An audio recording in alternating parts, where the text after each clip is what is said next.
terrorismo urbano. Congresista, muy buenos días y bienvenido al programa.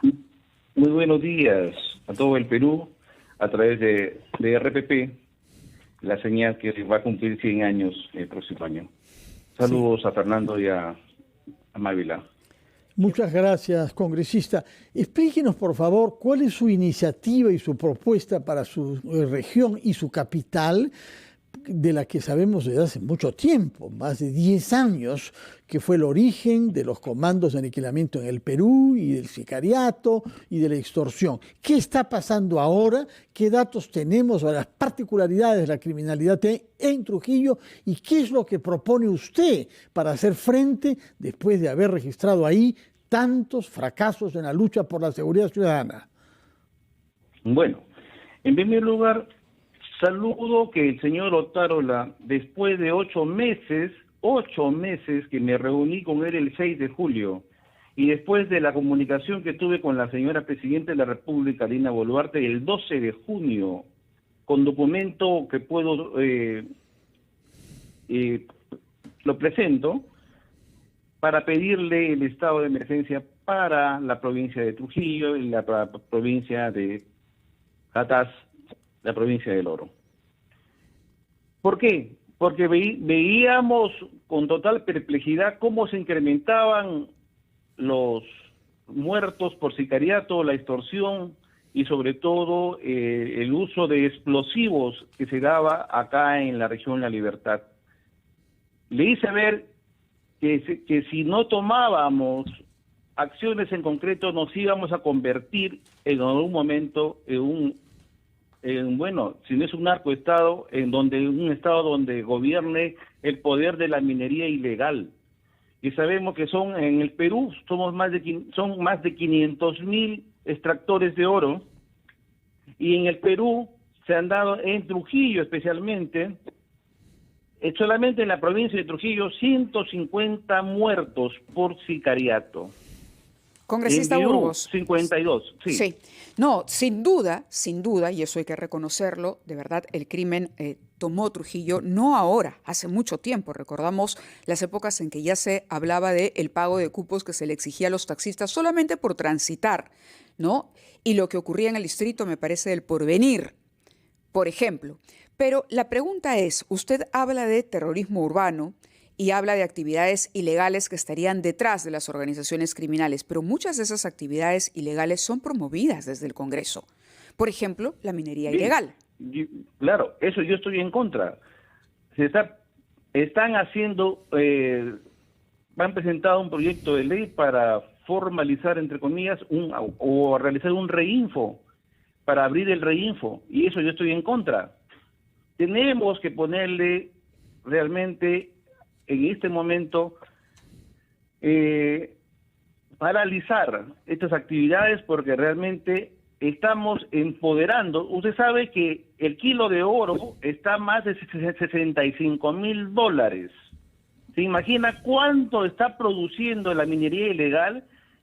Esos 8 meses de retraso del señor Otárola y la señora Boluarte han empoderado aún más a las bandas criminales que se dedican a la minería ilegal. Imagínese, ahora es más difícil luchar contra ellos porque son más poderosos económicamente. Tienen armamento aún más sofisticado que la Policía Nacional y quizás están a la par con el Ejército. Y estas iniciativas suyas, dentro de lo que ha llamado un shock legislativo contra el terrorismo urbano, primero explíquenos qué es lo que debería ser considerado o no terrorismo urbano, y luego qué otras medidas adicionales al establecimiento de un estado de emergencia como el que se ha ordenado, incluso con una suerte de toque de queda o inamovilidad entre la medianoche y las 4 de la mañana, y con participación activa de las Fuerzas Armadas en Patás. Díganos usted en qué consiste. ¿Qué más hay que hacer? Bueno, en primer lugar, se tiene que trabajar sistemáticamente. Se lo dije a Otárola hace 8 meses. Se tiene que enviar agentes de inteligencia, tanto del Ejército como de la Marina y como de la Fuerza Aérea y de la Policía Nacional, a trabajar en conjunto, porque el enemigo es común. Entonces se tiene que ver qué bandas organizadas se están dedicando, pues se dice que son más de 20 bandas organizadas, y acá en la provincia de Trujillo y también relacionadas con la minería ilegal, porque obviamente ya no son solamente empleados de los mineros informales, sino que ellos se han convertido en extractores de oro también.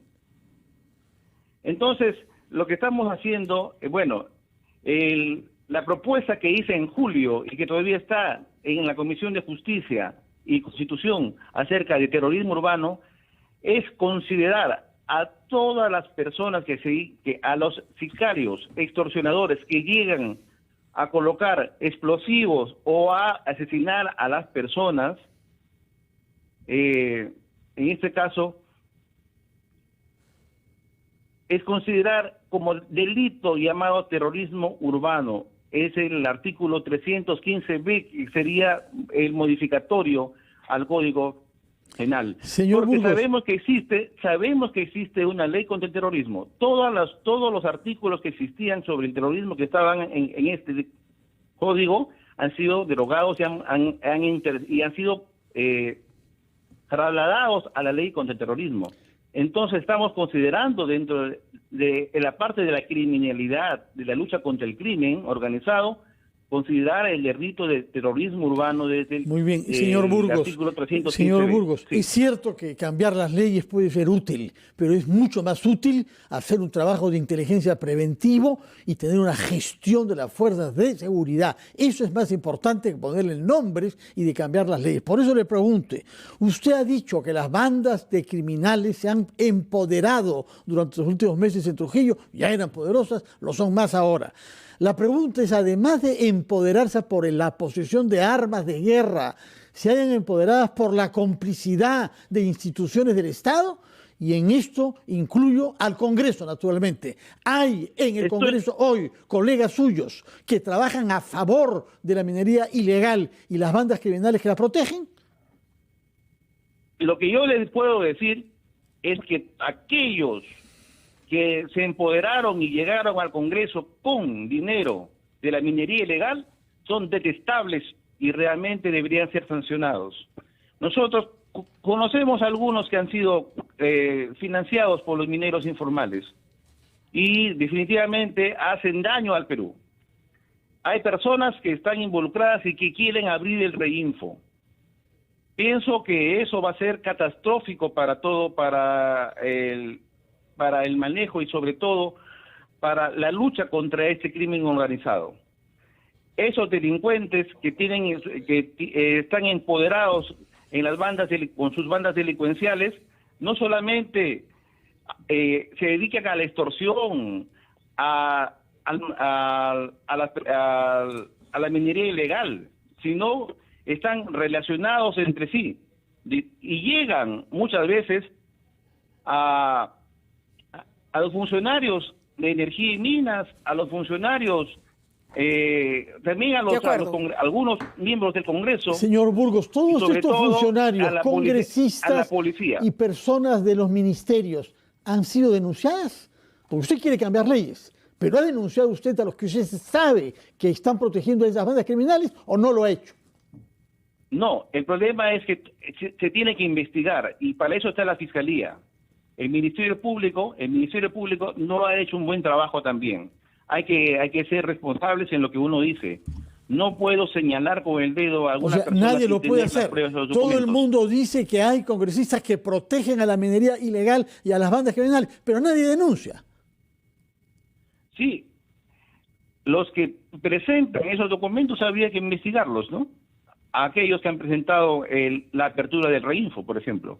De acuerdo. ¿No? Para poder sospechar, ¿no? Si tienen alguna relación con esos grupos, ¿no? Congresista Burgos, le agradecemos igual su participación en Ampliación de Noticias desde Trujillo. Muy amable esto a propósito de la declaración del estado de emergencia en Patás y Trujillo por 60 días ante el incremento de la criminalidad.